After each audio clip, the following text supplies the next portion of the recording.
Chapter 10. Derek. Looking down at a set of blueprints, I studied the meticulously constructed design of the business center project. The 6-building plan has been approved by the investors and local officials of Tucson. As it covers a large portion of the northern district of the city, it has attracted the attention of numerous business people here. Fortunately, with the name and reputation of Lewis Corporation, everything from the acquisition of the land down to the most minute detail has been smoothly carried out. The possibility of a mistake or delay is slim, but one never can be too careful. Make sure no problems arise, I order, shooting William a glance. Squinting my eyes, I redirect my gaze to the large open lot, where the skyscrapers will be standing in a few months. Understood. This is Natalie's first job as a project manager. She needs to prove her ability to the senior executives of Quinn Industries. Make sure to assist her whenever she needs something. These old farts are just waiting for her to make a mistake. William's mouth curls into a smile before nodding in agreement. He takes the blueprints from my hand and briefs me on the things that need my attention. Since I've been away from headquarters, work has been piling up. When are you going back to headquarters, sir? He asks. Not until this project is over. Are you worried about Ms. Quinn? I frown. William has been my right-hand man since before Natalie even came into my life. He's one of the few people I'm close to, and my most trusted at that, but he's not the kind to pry, and always keeps his toes behind the line. He's like a confidant, so I don't mind his question. Ms. Quinn is very capable, he ventures. She gets along with her colleagues. She's very communicative with her team, as well. Ever since she started working,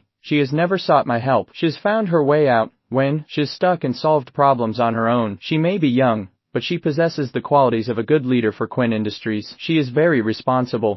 Old Mr. Quinn would be very proud if you were here, he added, sounding like a proud dad. My mouth curls into a smile at the mention of the old man. I became an orphan when I was just a toddler after my parents died in a plane crash. My grandfather raised me until I was 12. When he passed due to cancer, Benedict Quinn, my grandfather's closest friend, treated me like I was his own and trained me to become a competent businessman, until I moved to San Francisco at 19 to take over Lewis Corporation. It's been a long road, but I am grateful for everything. If it weren't for his dedicated guidance, I could never have been as competent at handling a business as big as Lewis Corporation. My thoughts are broken when Natalie appears in my peripheral view. She is in a white casual blouse and faded jeans paired with sneakers. She's wearing a hard hat over her low ponytail. She's talking to one of the staff while pointing around, then back to the blueprint she is holding. She looks radiant with her sun-kissed cheeks and her bright eyes, engaged and enlivened in her work. A mixture of pride and guilt floods through me, my smile fading. Benedict would be happy to see her working hard to continue his legacy. She's quite a natural, William comments, following my gaze. She is, I agree. Before too long,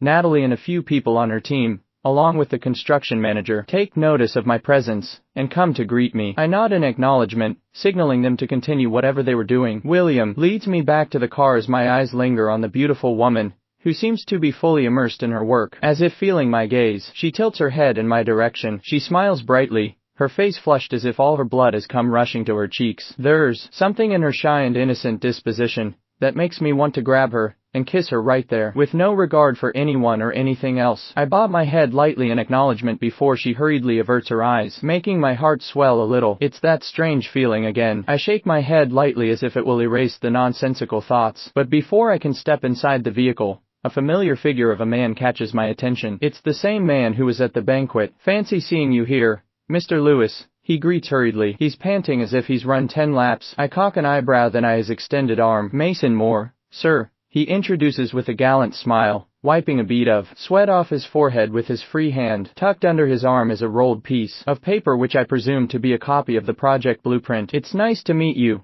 Engineer Moore. I hear you've been a great mentor to Natalie. I shake his hand perfunctorily. The man chuckles as if he's tickled by the mention of her name. Nat is a natural. She's a fast learner, very attentive and efficient. You'd never guess she's a rookie. My lips curl into a grin, amused by the mention of the woman's apparent lack of work experience. If one weren't astute enough, it would almost sound like a compliment. You seem to be very comfortable with Ms. Quinn, calling her nicknames. The man chuckles confidently. It's almost a sneer, concealed by the bright smile on his youthful face, but it does not escape my scrutiny. Don't be so stiff, Mr. Lewis. Nat and I are friends. We get along quite well. Formalities would be such a hassle when working together on projects that require burning the midnight oil. Ms. Quinn is the heir of Quinn Industries, I state authoritatively. It isn't a revelation, it's a warning. Everyone working for Lewis Corporation knows that Quinn Industries is only temporarily under my control until its heir is fully capable of managing it. On that note, It is known that Natalie Quinn is under my wing, and whoever dares to mess with her will be going against me. Until the time she holds the highest position in Quinn Industries, she will be prey to the people who are eyeing her company. Threats have been looming from all corners, not only to her position but to her life as well. The man stiffens for a moment, but the smile on his face does not disappear. I give him another condescending look for good measure, before finally getting inside the vehicle. Get a thorough investigation done on Mason Moore. William shoots me a confused look through the rearview mirror, but does not probe further.